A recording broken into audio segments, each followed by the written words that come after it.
Retrouvons Annie, la bergère de Daignac, au milieu de sa bergerie qui abrite plus de 250 brebis et en ce moment quelques agneaux de lait. L'insouciance de la jeunesse fait oublier à ces jeunes, nés il y a quelques mois, qu'un sort funeste leur est réservé en ces fêtes de fin d'année. Ils profitent du lait, nourriture exclusive qui fera d'eux un produit de choix. L'heure de la traite du soir arrive, les brebis attendent avec impatience ce moment. Chacune va monter sur les planches pour donner le meilleur d'elle-même, un lait si particulier, doux et sucré.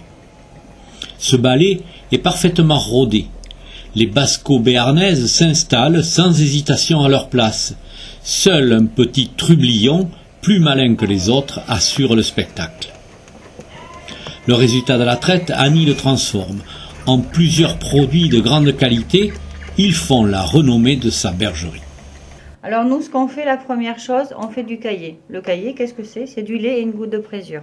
Voilà. Donc en fait, ça sera plus tard la base de tous nos fromages.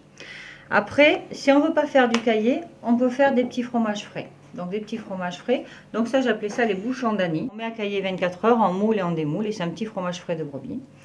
Après, on peut donc faire chauffer le lait à 30, brasser, refaire chauffer à 40 et faire de l'atome.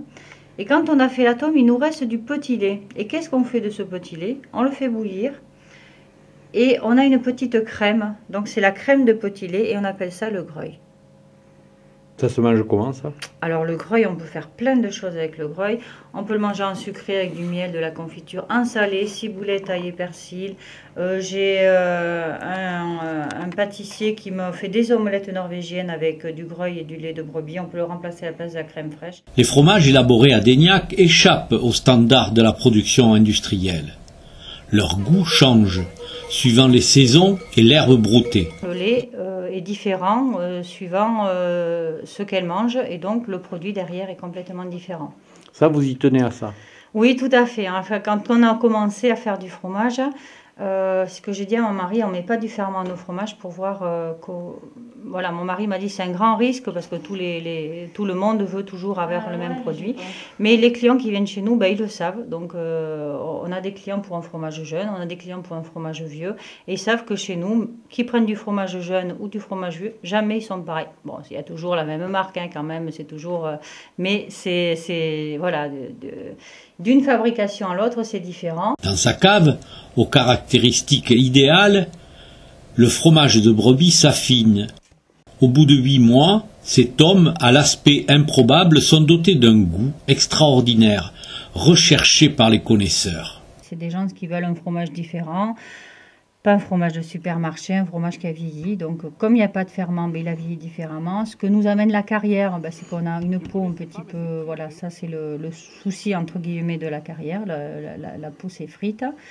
Comme on est dans une carrière, notre fromage vieux, il n'est pas sec. Voilà, puisque ça s'affine naturellement. Et un fromage vieux, c'est un fromage qu'on déguste. On ne mange pas une grosse tranche de fromage, c'est un petit peu de fromage, voilà. Et on est dans le pays du vin, donc avec le vin, c'est que des bonheurs. Quelque chose se passe en visitant la bergerie de Daignac. De ce lieu, vous repartirez avec une autre vision de la ferme. N'hésitez pas à venir vous y ressourcer. Le temps de retrouver le goût de produits authentiques.